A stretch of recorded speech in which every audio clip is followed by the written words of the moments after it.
Welcome to The Next Level, conversations that propel business. The next hour is all about the entrepreneur, why they start businesses, how they make their businesses grow, how they overcome failures and achieve success. Your hosts are Bob Gibbons, founder of Riata Commercial Realty, a commercial real estate advisory and tenant advocacy firm, and Stephen Nooner, founder and CEO of Alkali, a company with a unique process that helps businesses more effectively buy and manage their insurance programs. Bob and Stephen will ask probing questions to find impactful solutions that will help take your business to the next level. And now, here's Bob Gibbons and Stephen Nooner.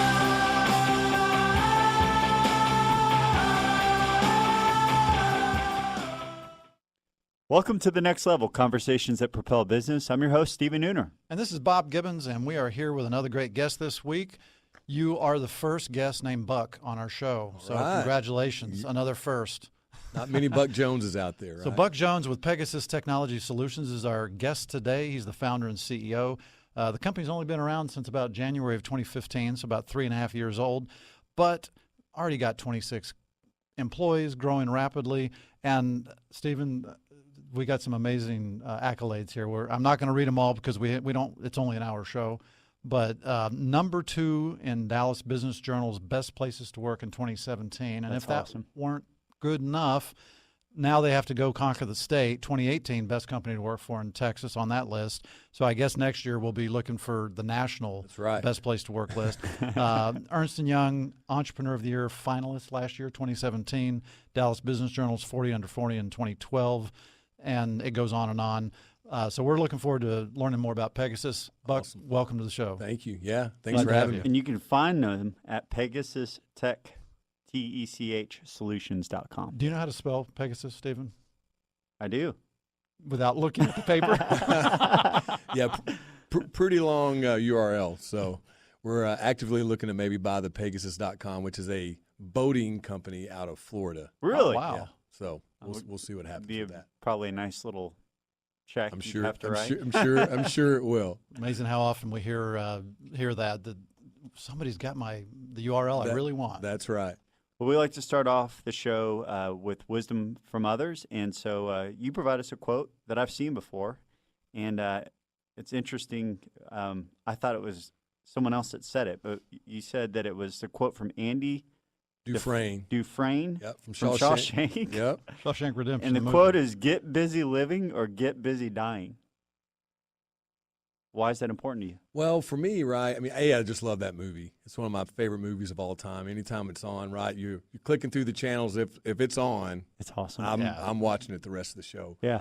So to me, it's just a simple value in life, right? I mean, we have a decision to make. We can choose to make something positive or negative. And that, to me, and his point to Red was, he said, give up on hope. And he's like, I'm not giving up on hope. Either you get busy living or you get busy dying, right? And there's going to be days where we're really high and things are going great, and that's good. And there are going to be days we're not. But the choice is get busy living or get busy dying. I choose, and I think it's infectious when you do this to get busy living, right? It's just a simple choice in life. Yeah.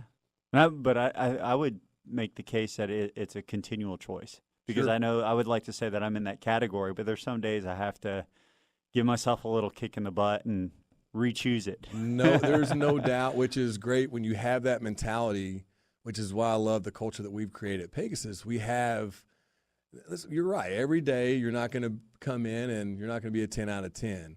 And every day I think our folks kind of realize when you might be a 7 out of 10 and they pick you back up, right, which is great. So just very, again, infectious, contagious type attitude. Yeah. Yeah. Well, what the embarrassing point is, I thought that the quote was attributed to, I thought it was 50 Cent, the rapper. You're not saying that correctly. I'm sure I'm not saying it right. Biddy. But Biddy. Yeah, there you go. I know. Oh, I'm so glad that you know that, Bob. Hey, I'm impressed. Yeah. I love rap music, by the way. I'm the old guy in the room, but I can still. You're very street, Bob. Yeah, I'm very love it. impressed. that's me. I love it. So one thing I found interesting, Buck, is that you've been a bit of an overachiever in your life, and I love that you said that you were the class president every year in high school. Yeah. You were the president of Yeah. your fraternity for 2 years in college. Me, on the other hand, I was class president in 7th grade, like Yep. whoever had that, and 8th grade student body president, and that was it. That was my peak. I've been downhill ever since. There you go. I love it. Yeah, it's funny. My dad, from an early age, has really preached leadership to myself and my brother, and I just took it to heart, and whether it was in sports or school or fraternity or whatever, I always wanted to be in some sort of leadership role. So, yeah, sometimes I feel bad about putting that on there, but I really was class president each year. Well, no, but I'd love to, as someone with young kids, what did he say? You said he was preaching. What kinds of things was he saying? Well, don't do the easy thing, right? Sometimes being a leader is choosing the harder path, right? Don't be a follower, right? I mean, high school is a very influential time where my parents were, and they're two of my best friends today, and they poured into my brother and I, and to me, they were very influential on where I'm at today.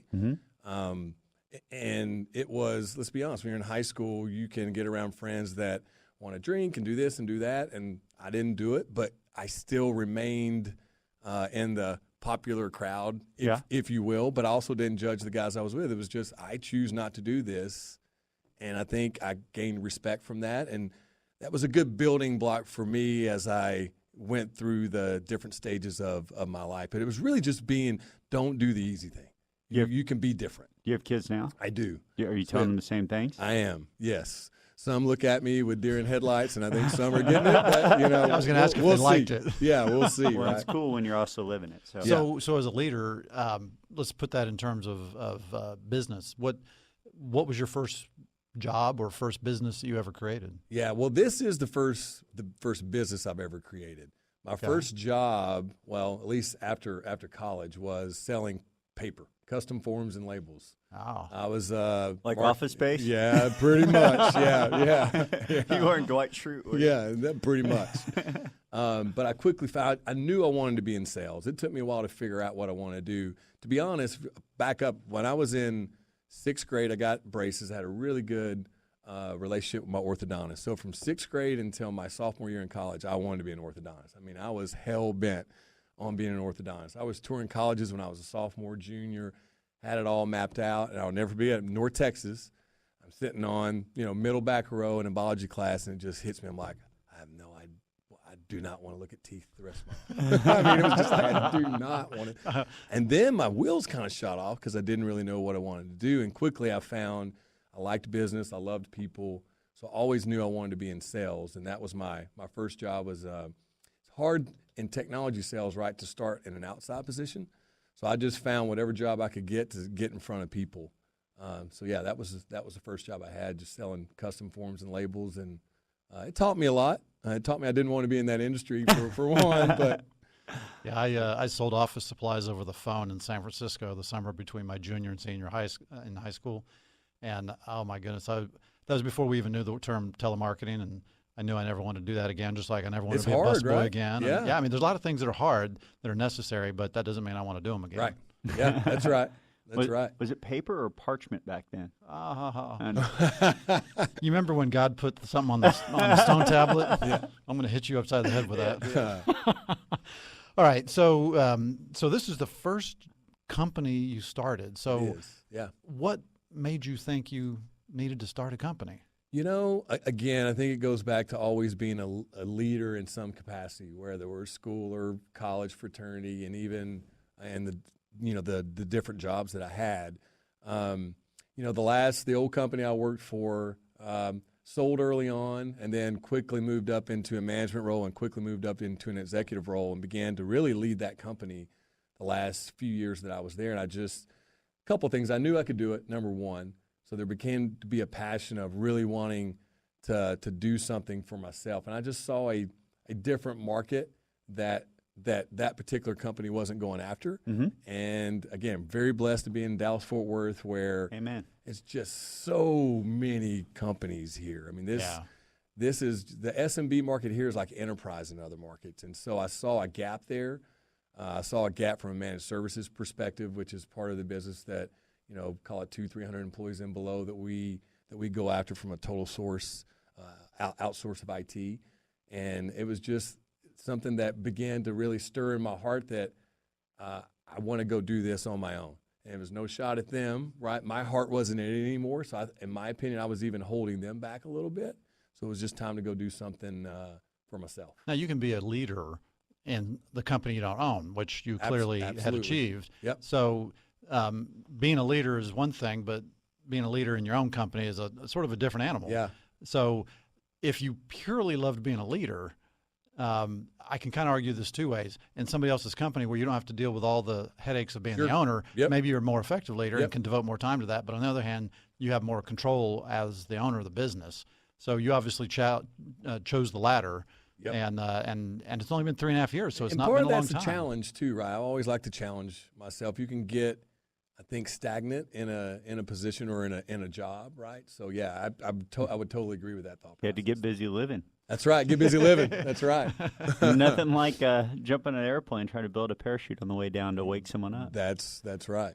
So is the name of the company just a nod to the Pegasus on the building downtown Dallas? You know, it's funny. I wish I had this cool answer of why we named the company what the company is. And a buddy of mine and I, literally at my house, having a couple beers, we wanted something Dallas-based or Texas-based. Mm-hmm. And you start throwing out names and nothing sounded great. And then when you actually liked something, you would go check the URL. Is it there? Can we get? Somebody's got it. And we came up with nothing. I'm talking 4 to 6 hours. And he's like, hey, let's just sleep on it. He got in the car and was driving somewhere on Monday, and he drove by the Pegasus, the mobile building downtown. He's like, what do you think about Pegasus? And I'm like, I love it. It's just a great, cool name, right? And it's iconic from a Dallas perspective. So our original logo is Shannon would laugh about this, was the Dallas skyline with the Pegasus horse kind of on top of the skyline. And it wasn't the exact Dallas skyline. Fast forward about, a year and a half, there's a good thing about getting noticed and a bad thing about getting noticed and growing by Exxon. So we had a cease and desist, logo has to come down, and it was I was kind of flattered in a way and kind of scared in a way. Glad that you were on their radar? We were on the radar. And we quickly changed the logo after that. Wow.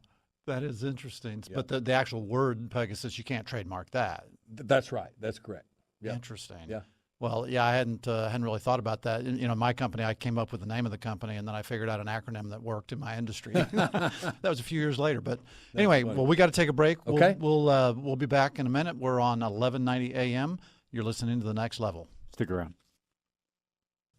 Hi, this is Bob Gibbons with Riata Commercial Realty. If your office lease is going to be expiring in the next year or two, the one thing I would tell you definitely do not want to do is exercise a renewal option. Now, that may sound a little nuts. When you negotiate for that renewal option, why wouldn't you actually want to use it? Well, the reason is because while you want to have one as a reservation for your space so the landlord can't lease the space out from under you, that option may not actually work the way you want it to now. It may have made sense 5 years ago, but it doesn't today. The only thing that changes when you exercise a renewal option are the expiration date and the rent. But you may want to do other things like have another option to renew, have an option to terminate or expand. You may want to be able to expand now or have a new base year for your operating expenses. There's all kinds of things that need to be considered. So we recommend that you renegotiate, not renew. For more information, contact me, Bob Gibbons, at texastenantrep.com. That's texastenantrep.com. And we're back. You're listening to The Next Level, Conversations That Propel Business. We're here with Buck Jones, founder of Pegasus Technology Solutions, and you can find them on the web at pegasustechsolutions.com. So how disruptive was that? You're talking about, I mean, where were you at when you got noticed and where you got the cease and desist? I mean, how far along were you into the business at that point? We were, again, it was probably 14 to 16 months, into the business. And I reached out to my attorney. He's like, man, they can't trademark this. This is, it was a hand-drawn Pegasus. It didn't look just like it. And as we began to go back and forth, they made it pretty clear that there was actually a second iteration of our logo that we thought they would take. Cityscape was gone. Pegasus was changed a little bit, but it was still red. And their direct words from their attorney to ours was, if you leave the Pegasus red, we're going to sue your pants off. We're like, So my attorney called me and goes, "Hey, buddy, let's change the logo because they're not messing around." Yeah. So yeah, and there's obviously some sentimental value of that first logo, and this really was the draw it on a napkin kind of logo with the same buddy. But the logo doesn't define our business. Of course not. So, and to be honest, we went through an extensive process to kind of rebrand that logo, and I'm telling you, I absolutely love our new logo. We get so many compliments on it. We have guys at our work wanting to get tattoos, which I'm great. I promised I would never change it if they get tattoos, but never say never. Yeah, right. So your logo is an interesting logo because I'm not sure I can really explain it well, but it's got like wings going up then something coming down and then a few different colors in the middle. Is this just like a stylized version of a Think Pegasus about like an still? abstract. You're looking at Straight the Pegasus on? straight on. Okay. That's right. Yeah. Very good. And the colors, right? Red was always a color that we liked from a company perspective. So we added the 3 diamonds. Teal, gray is just, to be honest, again, I wish there was a cool story or if it meant something, but we just like those colors. Well, and what I was curious about too in that too is just how far along were you? Because I know when you're in bootstrap mode, right? So it sounds like you had the resources to really go back and like rethink it. Yeah. Which is a good place to be in. But I know when you're still in the standpoint of I'm drawing it hand on my napkin here, that can be a different game. So, so tell us a little bit more about the business itself, and I mean, what you guys do, and did you start doing that, and how did it evolve? Yeah. So again, I mentioned a couple things wanting. When I started Pegasus to do it different, you're always going to kind of go back to where you're comfortable. Sure. And that's really called a solution provider. It's called many different solution provider, integrator, value-added reseller. The company that I worked with the most was Hewlett-Packard, now called HPE, Hewlett-Packard Enterprise. They split, HPI and HPE in 2 separate companies. For me, I wanted to diversify, more outside of HP, although that's still by far our largest OEM that we go to market with. But if you think about Dallas-Fort Worth, there's many, many Fortune 100 and 500 companies here. So my thought process was, again, most of my career and the people that I hired early on had been in that space, that call it solution provider space. So we hit the ground running on that, and we really started picking up large clients early on and began to attack that, the M and the SMB and the enterprise, and began to really start collecting a lot of large customers and began to get a name out there for ourselves. But my thought was I wanted to create a model where we could call on a 5-person company or a Fortune 1 company or anything in between. So November of 2015, we bought a small managed services provider. Okay. And basically what that gave us was a methodology, an approach, experience, a reputation, right? And literally our smallest customer is a 4-person company, and we have a Fortune 50 company, and we have everything in between. But where you fall on that map, the model or the approach to that customer may be a little different. But the managed services piece is important to me because it gives us predictability around the business, right? It's monthly recurring revenue, and it's total outsource of IT. But regardless, whether you're that 4-person company or Fortune 50, our mantra is L squared plus D squared equals E squared. And all that simply means is got a ton of passionate people that work at Pegasus, and we wake up every day with this mindset. We're going to listen to our customers, and we're going to learn their business.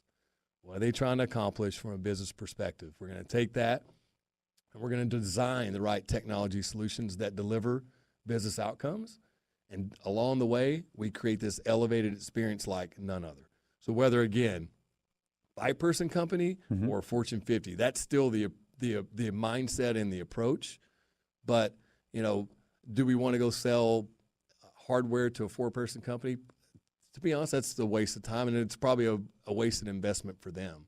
So again, it just depends on the size of the company. Will depend on really the recommendations that we'll make from a technology perspective. So what are some of the inflection points? So like if a business owner is listening to this here, like what are some of the things that people are experiencing where they go from managed services to take it in-house or maybe even back up? Sure. doing it on your own, right? Yep. Versus going to managed service. You know, every company obviously has just a philosophy, Sure. right? From the C-suite to the IT folks that are really managing that business. I can tell you that any company under probably call it 100 employees, they're at that point, or right at call it 70 to 100. They're at that point. Do I go hire an IT person, or do I outsource it to someone like a Pegasus? What we usually try to tell those folks is you can go hire the one guy that may be a generalist and throw a salary out, whatever that is, or you can hire someone like us that has a staff of 10 or more, right, with different experience, and depending upon your problem or the day, you get them all, right? And so it just really depends on, you know, their comfort level with that. Some people want to know that my director of IT is right down the hall, and if I need them, I'll walk down the hall and I'll go get them, right? So then it's our job, once we gain a customer, that they still have that same experience. And you don't necessarily need to have someone, you know, in your building, but you know, if they need us there, we're right up the street, right? We're up in Frisco right now, and we're typically 30 minutes from any client. What would be an inflection point? So then, when people would graduate out of that, like what are the things that they're facing? And then I guess they would. I mean, the way you guys serve, they can move into the next part of the life cycle. Usually, for you guys. it boils down to a cost thing. Yeah, I think, right, because it's going to be we're managing and charging the customer based on number of employees and number of systems that they may have, and could be this. It could be the skill sets that they're looking for. Sometimes we may not be the perfect fit. We may not have all the Linux resources that they want, right? But for the most part, I think it's the size of the company. When you start getting up to 250, 300, 400 corporate employees, that's a pretty big organization. Now, some of those guys still choose to outsource that, but a lot of those folks are going to bring in their own, you know, IT department, because it's usually a bigger team than one. When I've at seen that them point. Split too, they'll have, you know, one person and then still use it. Yeah, we actually are starting to go after customers, larger customers. So we'll go after just to manage their test dev environment, or even their C-suite. We'll just manage the C-suite level and manage their just desktop support. Call it white glove service. So it's just a different way to kind of go expand and build that managed services business for us. So as the customer gets larger and they bring that in-house, doesn't that then increase their risk to some extent? Because now they're putting all their eggs into a fewer basket, either one guy or two or three people that are in their IT department versus, you know, you have 26 employees. Sure. So it seems to me like that kind of, might reduce their cost a little bit, but it seems like it might increase their risk. It absolutely could. And I think and to date, we've really haven't lost someone to kind of graduating up, right, to hiring people. But I think my input would be, or suggestion would be, instead of just, say, cutting us loose and going hire the 2 or 3 guys, maybe it's a little bit of both. Maybe it's one guy and it's a blended of both. But aren't you a threat? Services. Aren't you a threat to that in-house team usually? I can be, yeah. But I guess the way we would present it back to them is, don't use that technology guy or IT guy or gal as someone that's just working on tactical things. How can they go help your company innovate? That's what I would want, right? Make more strategic. That's right. Make them strategic. We'll handle all the tactical, because to be honest, I mean, that's what we're here. That's what we're here for. Half the time, that's what they want to do anyway, right? That's right. That's exactly. Well, I'm also hearing some people. I have a friend that's you have these fractional CFOs, COOs, everything else. I'm now hearing fractional CIOs. Sure. And they're very much strategic, tactical, and then they bring in guys like you to come in and help execute. And so it really is starting to create a better variable cost for the company, and have that risk profile minimized as well. Yep. And to be honest, it's hard to find good talent too. So again, what we're finding is once we win a managed services contract, we're keeping those. As long as we're doing our job, and today we're keeping those contracts, because it's really difficult. It's a very competitive market out there. That's an understatement, especially in y'all's business. Yes. Do you ever have the opportunity to take over somebody's in-house IT group? Not to date.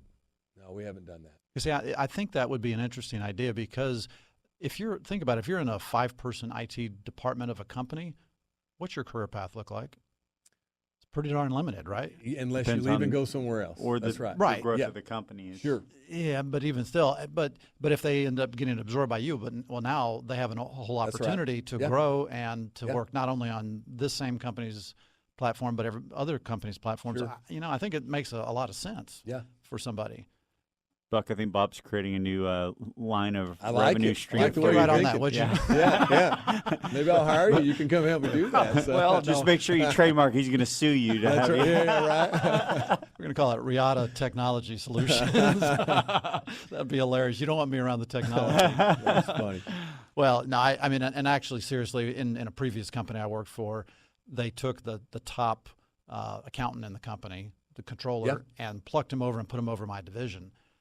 And they did that twice in a row. Now, there were many years in between, but I'm thinking, all right, so what does that mean for my career path? And it was a Sure. significant impact in my decision to leave Right. that company Yep. eventually, because I just felt like if they're going to keep doing that, it makes no sense. Yeah. Well, we're going to take another quick break. We'll be right back. You're listening to The Next Level on 1190 AM. Stick around.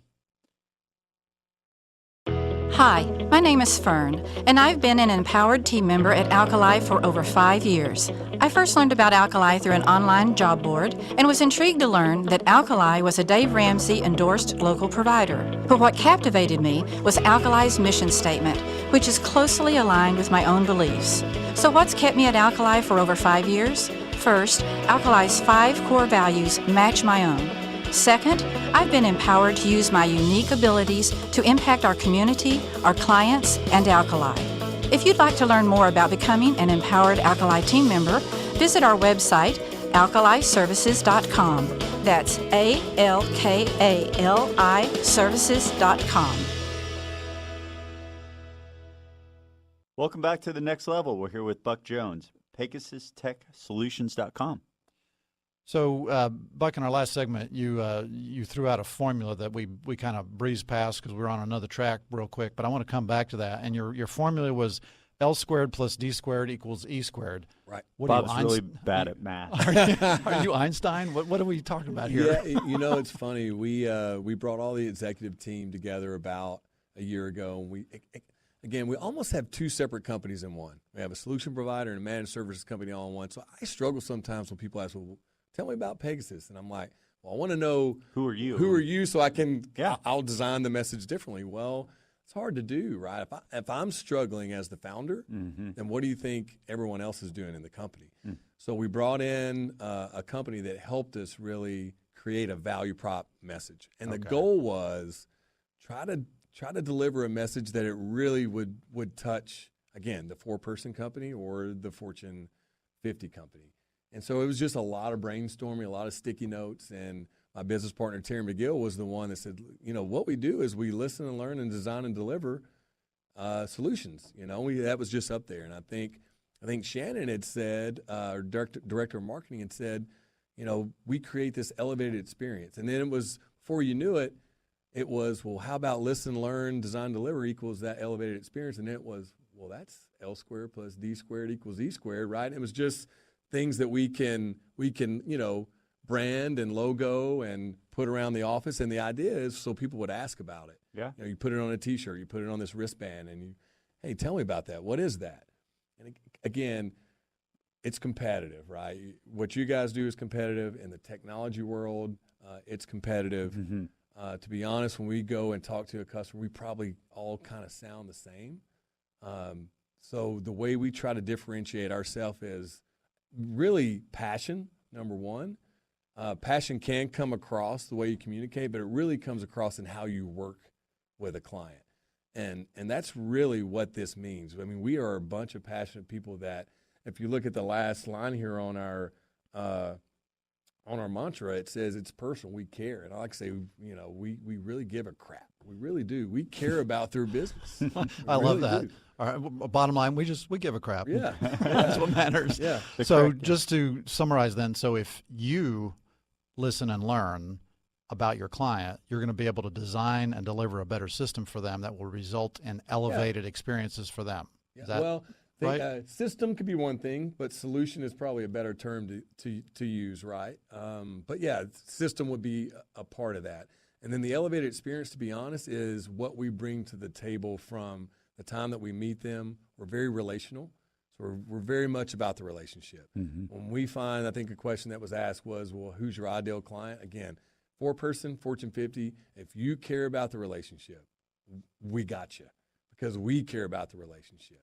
And that's what we find with ideal clients, that when they really care about going to a ball game, playing golf, going to have a beer or two, going to lunch, friends on Facebook, whatever. I mean, we really become friends with our customers to a degree. Some people might disagree with that, but we're all about the relationship. But that's kind of hard, isn't it? Because, I mean, what vendor doesn't want that relationship with their client? Sure. But then how many clients turn around and have time for or an interest in that relationship? I mean, for my business, my clients come around once every 5 years. They have a lease that they sign for an office building or a warehouse. Right. Well, you sign that lease, you don't want to see me every day in your face. Yeah. No matter what relationship. Maybe we do. You never know. Well, most of the time. There's a reason we're on radio and not TV. That's right. I'm just kidding. But seriously, I mean, in your business to some extent, you know what? Just make it work. Yeah.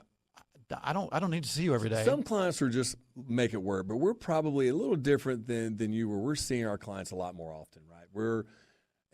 Again, depends on how large they are, and even on the managed services side, we're seeing them a lot because there's little issues that come up here or there, right? Or they're adding new employees, and we're, rolling out new desktops. But we're also doing tons of marketing events, right? That we invite our clients to, and it's really most of them are not come here so we can sell you something. It's come here so we can build a relationship. We hang out together. So we do a big March Madness event every year, and it's grown every year. We had close to 300 people there this year at the Green Gator up in Frisco, and it's all you can eat, all you can drink, come watch basketball, let's have fun.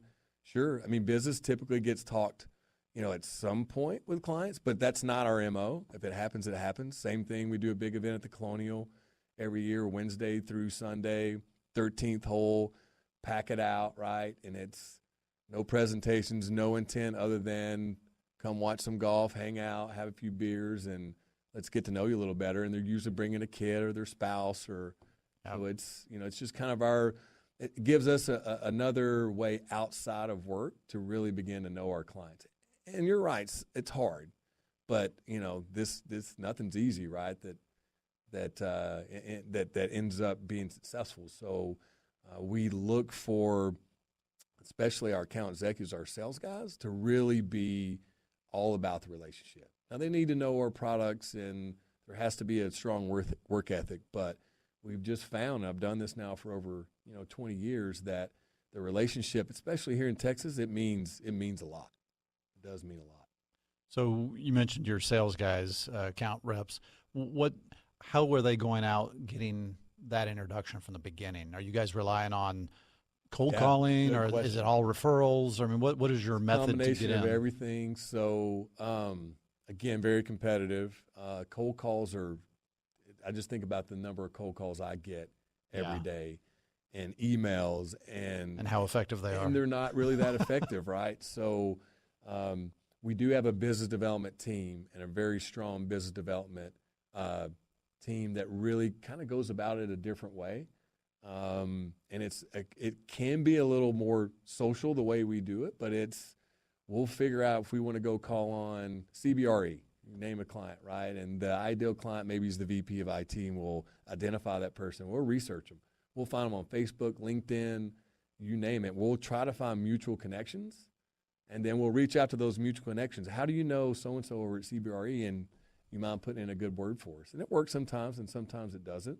So that's one way. That's kind of the cold call aspect from our perspective. Mm-hmm. Yeah. And then we do get referrals, obviously, which is great, because when a client's referring you, man, that's money. That's what we all want. And if they're relational and they're referring to someone, they're probably relational as well. too. Yep. That's right. And then the manufacturers that we partner with, they created this thing called the channel, which is where we're at, right? A solution provider or an integrator or value-added reseller. We're in the channel.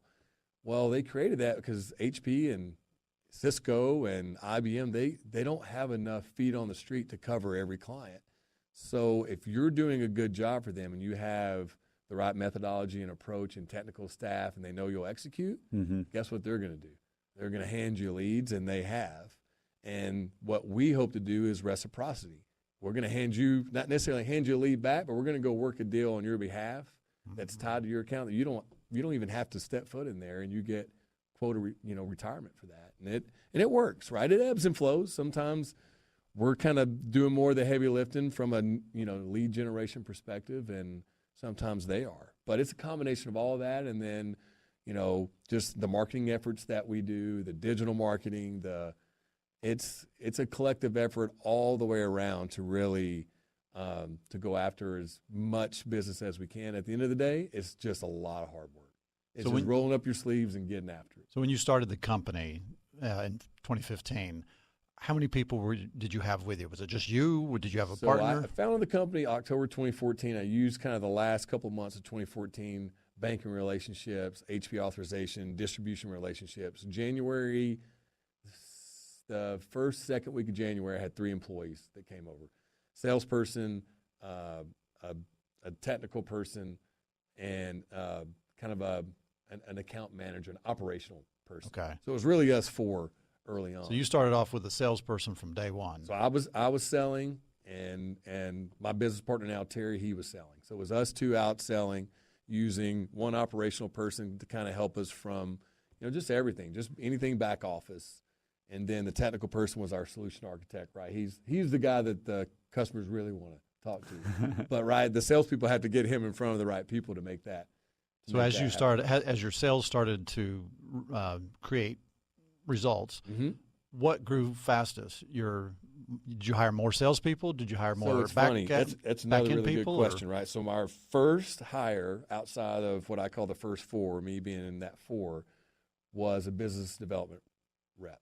It's the same guy now that I talk about, and he's phenomenal because Terry and I knew we were good farmers. We weren't good hunters. We were okay hunters, right? But we needed somebody. We knew if somebody could get us in front of more clients, we would grow the business faster. And that was the first hire, and it worked. And it went from 4, he was the 5th, to the 6th, and by the end of the year, I think we're at 9. So the first year, going into when I built the Performa, it was us 4 at $3.5 million in revenue at really slim margin. If we did that, we were going to be okay. And we ended up, I think, a little less than 10, I'll call it, million. And at the end of the first year? At the end of the first year. 10 million revenue annualized. Not quite, yeah. I got to be careful on how much revenue we talk about, I think. But yeah, I don't want the competition knowing too much. But I got to say, though, we really blew it out the first year. And the second year, we even had a bigger year. I got to give you props, though, because we always ask the revenue question on our pre-interview information, and most people don't fill it out. You filled it out to the dollar. Yeah, I've never seen that. Most people round it off to the million, the half, half a million, whatever. Yeah. You were down to the dollar. And I was like, this is awesome. This guy knows his numbers. Well, and for us, I'm going to say we don't care about revenue. That'd be foolish. We care about revenue. We care about the bottom line more. Yeah. And for us, that managed services side of the house, those aren't big revenue numbers, but they're, again, more predictable and more profitable. Mm-hmm. So the quicker I can grow that business, even though the revenue may not look like it's growing, my bottom line is, and that's great, right? So quick question, with that kind of growth, I mean, that's significant. You were over plan. We got 15 seconds. Oh, we're going to ask when you get back. What was the constraints on your what were the challenges with that? Because cash flow is tight when you're growing fast like that. All right, we'll be back in a minute, and we'll continue that conversation on 1190 AM. Stick around. All right. Hi, my name is Mike Pratt. I'm the CEO and co-founder of marketing technology firm Pan Amplify, and I must say it was a pleasure being interviewed by a couple of guys with so little grounding in business principles. And we're back with Buck Jones of Pegasus Technology Solutions. You can find him on the web at PegasusTechSolutions.com. And Stephen, did you have something you wanted to ask before the break? Yeah. What is L squared plus 2? No. I'll talk about that as much as you want. And we might touch on it some more, specifically related to employees and culture. But first, I'm just curious with that kind of growth. I'm always curious, how do you overcome the cash flow constraints? Or in a business like yours, what did that create cash flow constraints with that kind of, because that's first year, that's pretty hockey stick. Yeah. And again, no outside investors really. I sold properties and mortgaged pretty much everything I had just to bet everything, right, fact, just to start this. Mention that, if you would, the property, because I thought that was an amazing story. So my grandmother is my hero from a work perspective, right? She really taught me what it means to put on her boots every day and just bust her tail, and she worked till she was 80 years old. And had her own real estate company, and I grew up in a little town in East Texas, and I'd always look for land. And my dad would always, since I'm in Dallas, he still lives out where I grew up in Pittsburgh, Texas, and he'd go, this isn't worth looking at, this isn't worth looking at. My grandmother says, Buck, I think I got something you want to look at. So I sent my dad, and he texted me and said, get here quick. I'm like, all right, we got one. And so, it was just cool. It was a great piece of property, a little less than 100 acres on the lake, 500 yards of waterfront. I needed some work, but it was beautiful. It was beautiful, and it was in 2010, so we got it at a really good price. Lake properties were not flying off the shelves then. That's right. And it was appreciating like crazy when I started the business, but it also meant a lot to me because my grandmother actually sold it. Right, it was just there's some sentimental value there. So that was hard, selling that, but it was a couple things. I wanted to show the three folks that came on early on that I was all in. That this wasn't just let's see if this works, and if it doesn't, we'll go get a job somewhere else. Well, I'm all in. Yeah. Right? So to answer your question, cash flow even to today is the biggest inhibitor for me to grow faster. But that's okay because I think we want to grow at a good pace to keep the culture over growth mentality that we have today. We partner well with some of our distributors that we buy some of the products through who will sometimes help us invest in a few people. Okay. So that's one way that we kind of get around the cash flow issues. That helps to a degree. Yeah. But to be honest, we're betting on growth a little bit too. I mean, we're growing every year, but we're also growing employees every year. And our employees, when you think about all these solution architects and delivery guys and good salespeople, and they're not cheap, right? So and in demand. Yeah, that's right. So let's talk about employees for a minute then, because you've got your L squared, D squared, E squared formula. Right. That really says this is who we are and what we stand for. How Right. do you hire people that are going to buy into that and then make sure they stay bought into that after the fact? Yeah, and it's a great question, right? Because I think you can, when you interview people, the hardest thing you can pick up on is the work ethic piece. That's the hardest part. You can tell me about your work ethic, but I won't know your work ethic until you come in and prove it. Or let me ask a few questions with people you've worked with before. The culture piece so far, out of the 26 people that we've hired, I would say all but maybe 3 or 4 are people that I've known probably almost every one of them for 5 or 6 or more. Oh, wow. Or someone that works there has known them for a while. And the cool thing is, I'd say I'm just going to throw this out, but probably 7 out of the last 10 employees we've hired have come to us. Now, maybe there's not a position yet for them, but latest sales guy we just hired, he came to us, right? Which was great. He saw an opportunity. He worked for HP. He's like, I believe in what you're doing. I think I can help, which you will, and I want to come work for you. And that's flattering. Now, that will only last so long, right? Sure. People that we know and people that want to come work for us. But it really helps at least give you that foundation of great people and a great culture that once you begin to hire people that, maybe one day we may have to go get a recruiter. I've never used a recruiter in my career to this day, not one. So I think, if you begin to recruit on your own and you begin to build what I call a funnel of good people, right? I mean, when that time comes for you to hire somebody, or if that person is ready, to leave and maybe make a change, then, if you began to recruit them for 1, 2, 3 years and they know what you're about, it sure makes it easier to kind of bring them. Well, and if they're coming to you, they're coming for a reason, and it's got to be because they know what you stand for. That's right. Yeah. Interesting. Yeah. So how do you reinforce it? I mean, obviously you're hiring, but people can be all these things. You might know them.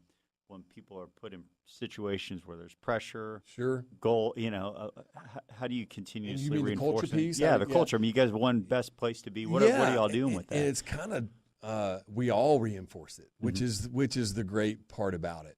But we preach it. But again, our mantra is culture over growth.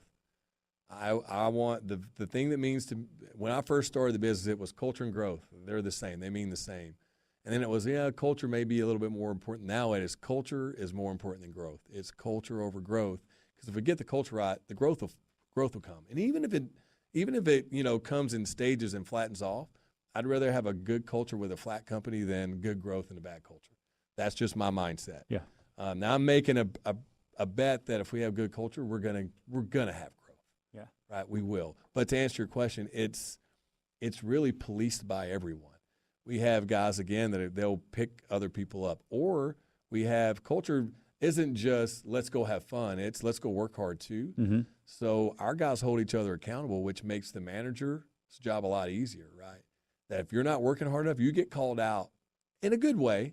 But you get called out, and it may be sometimes maybe it's a tough conversation. Maybe sometimes it's, hey, are you okay? Something going on? Mm-hmm. Maybe there's something going on, and then that person just needs to be heard and kind of shake them out of their funk, and they're back at it. Is that just culture, or is it also because you're reinforcing it? I mean, are they financially tied to each other? The success of is it no, not. When you think of the sales guys, they could even consider themselves competing against each other because they want to go grow their business. Yeah. But it's just it's a teamwork, family kind of environment that if high tide floats all boats. Of course. Right? So that's kind of what our mentality is of we're in this as a team. And if you're doing good, great. That means, then that company's doing good, and that's just good for all of us in a way. So when you had said that you'd bought the managed services company after, I guess you said about a year into the company. A little less than a year. So had you already bought into the culture gospel of running the company, and how did the acquisition So the good deal with thing that? about the acquisition is I had known Jason for almost 10 years. Went to church with him for a long time. Great guy, trusted him, knew he would come in and do a good job. And it was a very small acquisition. It was really one person. Okay. So you talk acquisition, but in all honesty, it hire. was an acquisition, but it was one person. He had a bunch of subs that we didn't need anymore, and it was really just acquiring his knowledge, again, his approach, his methodology, and then the group of customers that he had as well. But yeah, culture was something that we preached early on, and we'll keep doing it. You always think about Southwest having a good culture. And Yeah. they can maintain it with They've done it. tens of thousands of people. We can do it with 25, right? We can do it with 125. So what threats are you seeing to your industry these days? Just that it changes so fast. I mean, technology changes so fast that if you make the wrong bet or if you're too slow to change, you can be left behind. And I don't consider myself a quote-unquote technologist. I'm more of a business sales leader, but we have so many great people that work at Pegasus. And we have tons of what I call what are we going to be when we grow up meetings. Mm-hmm. And Terry, my business partner, he's from Canada. He has a saying, let's skate to the puck. Yeah. Right, where's the puck going? That's where Very we need. Gretzky. That's Yeah. that's right. That's where we need to be. And again, the good thing about where we're at, and again, you have to set your pride aside when you do this. But if you make a bet and it's wrong, that's fine. Just let's pivot. Let's make a new bet. So how's speaking of technology, I read in the last couple of days that somebody pretty significant in the technology world, I can't remember who it is, but predicted that websites are going to be a thing of the past pretty soon, like within the next I've heard that 3 to 5 years. Okay. And the thing that was kind of shocking about that to me is that they said it's going to be replaced with voice activated or driven technology. And I would think something like that or something else that we don't even know about yet, those kinds of things could have a drastic change on what you guys do. There's no doubt. Right? I mean, again, technology just keeps changing. The good thing is, again, big market. I continue to say our managed services business is a pretty safe business because anyone with 50 employees and below are still going to need a managed services provider. And that's why we're really putting a lot of emphasis on continuing to grow that business. Again, predictability, monthly recurring revenue, But the solution provider space, yeah, it's ever changing with new players coming in every day. And what ends up happening even for us, they knock our door down, right? You guys are great. You'd be the best company in the world to go sell this new widget. Well, all of a sudden you have 30 things you have to go sell, and you've diluted what you were really good at, which was the 4 or 5 things. And you got to be really careful because it's flattering for them to come in, and you don't want to miss that one technology that does this, that if you jump on it here, you ride the wave, and it's a good thing. Yeah, I mean, if you can solve a problem with the new, that your clients are having. Well, I mean, just looking at mobile, for example, I mean, there's so much mobile computing now. I mean, what's in my phone is, more than what was in the first space shuttle or the whatever. But I mean, it's hard to believe, but there's also so much of that happening now that I think so much business is starting to move to mobile as well. No doubt. And that's got to have a dramatic impact on how you're going to set up the networks and everything else. Yeah. IoT, big data, cloud. I mean, you hear all these buzz. Lots of buzzwords. Well, that's going to be another show. Thank you so much for being on our show today, Buck. We've really enjoyed the time together, learned a lot. For our listeners, please go to Pegasus Tech Solutions to learn more. And if you want to know more about the show, go to nextlevelshow.com or search us on podcast or YouTube at The Next Level Show. If you heard something that someone else needs to hear, please help spread the word. Have a great week. See you next week. Thanks, guys.